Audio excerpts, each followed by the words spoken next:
guys, welcome to the Made in Sims podcast, the place where we interview people that were made in Sims, make things in Sims, and helps us make Sims who it is today. Today, I'm here with the board of the Azalea Festival, the co-chair and chair of the Azalea Festival here in Sims, Alabama, and I'm here with Miss Brenda with United Bank, the signature sponsor of the Azalea Festival. So, how are you guys doing today? I'm doing great.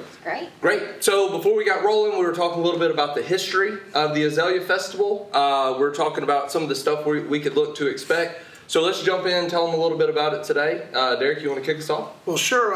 As in years past, we're going to have it at MGM again this year on March the 20th from 1 to 6, which is a Sunday afternoon.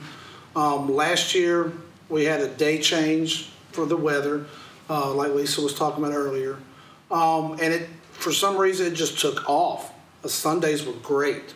Moving it from a Saturday morning, kind of a all-day event, to just the afternoon. I mean, it was phenomenal. Wouldn't you agree, Lisa? We tapped into a group of residents out here in Sims that normally their children are playing ball or they're dancing or soccer, all those activities. And on Sunday afternoon, we found that was a time that people really enjoyed spending time with their family. It was a beautiful day, so we're hoping for another beautiful day on this Sunday, March the 20th. Oh, that'd be awesome. So if you live under a rock and you've never been to the Azalea Festival before, what is some of the stuff that you guys think, so when you come to the Azalea Festival, what can you expect to experience? Well, we'll have a variety of food vendors, so come hungry. Derek and the rest of the board has done a great job of getting some new vendors, food vendors that are coming. Right. We also have lots of people that are selling their crafts. We'll have the fire department they'll have their exhibit. We have groups out of Mary Montgomery, out of the high school, the horticulture department, the football team. We have a lot of involvement from the school organizations.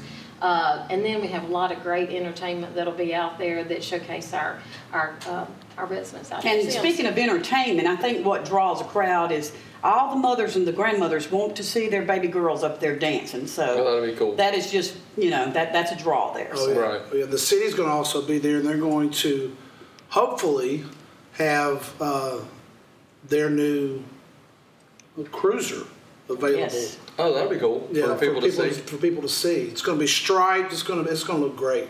I mean, the city's going to be there. They're going to have all their stuff there like they do every year. Right, they're a big partnership with the chamber. Right. That's cool. We work hand in hand with the city. Good partners. Right. So I know the Azalea Festival's been around for a while. How many years has it been going now? This is the 19th. The 19th year, and we took it over. The Sims Chamber of Commerce took it over. I believe this is our 9th year. So that's awesome. We get better and better each year, wouldn't you say? We do. No, I agree. So I could say that I've actively been involved with the Azalea Festival now. I think this is going on 3 years. Mm-hmm. My first year, I kind of got thrown in there. Didn't know exactly what to expect. It's a lot. It is a lot of work that goes into a festival here in Sims. So the festival, if you don't know, is located up at MGM this year again. Right. Mm-hmm. It's done really well. There's a lot of thought and planning that goes into it to prepare for it. I remember being in the meeting, I think last year, when it got changed, and I was one that was sitting there thinking, no one is going to come out to this thing last minute, not knowing.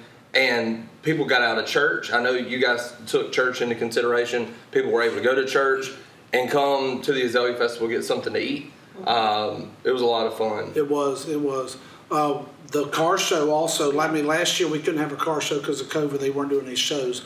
But this year they're bringing it back. That's awesome. And it's going to be large. It's going to be really big. We're looking at hopefully, around 100 cars. That's awesome. And what I love is when, not that we had the interruption and that we weren't able to have it, but the fact of when somebody's not able to do something for a year, when they get the opportunity to come back and do it, they normally do it bigger and better. Oh yeah. So that's a lot of fun. Miss Brenda, I know that you've been involved with it for a little while.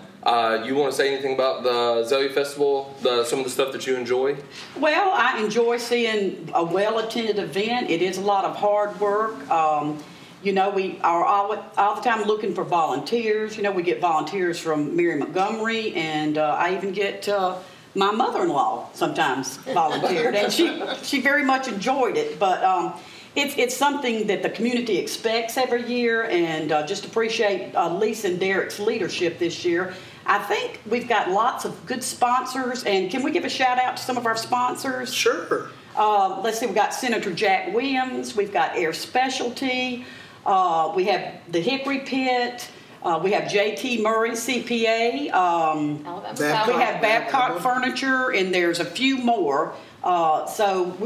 Trustmark. Trustmark, yes ma'am, Trustmark. So I believe this is going to be the best festival ever, and I'm just proud to be working along these leaders in the community. That's awesome. While you're on it, if you will, tell us a little bit about United Bank. With you being the signature sponsor, tell us a little bit about the bank and where you're located, some of the stuff that y'all specialize in. We are located at 3480 North Schillingers Road. We opened 2 years ago, right when COVID hit. I never did have a grand opening, but I'm going to have one soon. And I scheduled it again last year. COVID ticked up again, but we are a community bank. You know, we like to sponsor as much as we can. Right.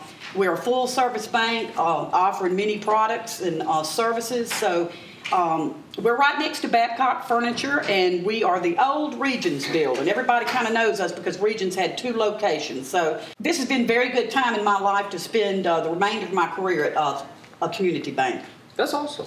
That's awesome. All right. So we were talking about entertainment a second ago, and we were named off some of the stuff. I know there's going to be some dancing from different studios. Is there any more entertainment that you'd like to talk about? Well, actually, this year we got something new. We were introduced to the Environmental Center, and they have a Raptor Road Show that they go out and they bring all these raptor birds, you know, the hawks and the owls, and they do a show. And we got it at 2 and 4 that afternoon. And that's something that I personally am looking forward to. I've never seen it. That sounds really cool. It sounds really, really neat. Derek, and I just remembered Poplar Waterproofing is sponsoring that show. They are. Yes. They are. That's awesome. That's gonna be a lot of fun. It is. It is. That's gonna be some entertainment that, you know, people that don't have children that are dancing. I mean, the kids, they'll probably get a hoot out of that. I'm talking about that. No pun intended. That's funny. Is there, as we close it up, is there anything else that y'all like to throw in there? I know that last year we had like a weather emergency that we had to close stuff up. Where can people find out information about the Azalea Festival that's coming up? Well, we have, of course, have a Facebook page through social media. That's how we get most of our communication out. Okay. You can always call the chamber office. There'll either be a recording or there'll be somebody there to answer the phone probably, all that week. Some of those changes have to be made at the last minute. That's right. I don't know if you remember being involved. We were on Friday afternoon saying, do we do this? Do we don't do this? And we just started calling people, and we were just, people were so excited about getting out after being cooped in 2020. Right. So, social media, our partnership with the city, they're very big about helping us get information out. So, we'll get it out. But that's the main place, the Facebook page or our website. Hopefully we'll be able to help. We're trying to get people accustomed to going to our website. So going out there and seeing that, we'll have the information out there. Awesome. Well, I appreciate y'all taking the time to shoot the podcast this morning. We look forward to a really good turnout this year. A lot of hard work going in, but I believe it could be the best year yet. Yeah, we just want to thank MGM for allowing us to have it out there again. The city of Sims, they're always great. All of our sponsors. This year has been a really good year for outreach with the sponsors for the chamber. Absolutely. We can't possibly name them all off the top of our heads. It's that many. Right. And a lot of the other organizations throughout the city that you see, the Senior Center, the Women's Club, the Heritage Club, all of those other groups support the chamber, and we support them in their endeavors, and they always support us. So we appreciate all community that. effort. That's right. Hey, Sims is a community place. Yeah, that's really cool. Well, I appreciate y'all's time today. Let's make this thing the best Azalea Festival that we've ever had before. Thank you so much for watching the Made in Sims podcast. Like, subscribe, and follow for more content. Thank you.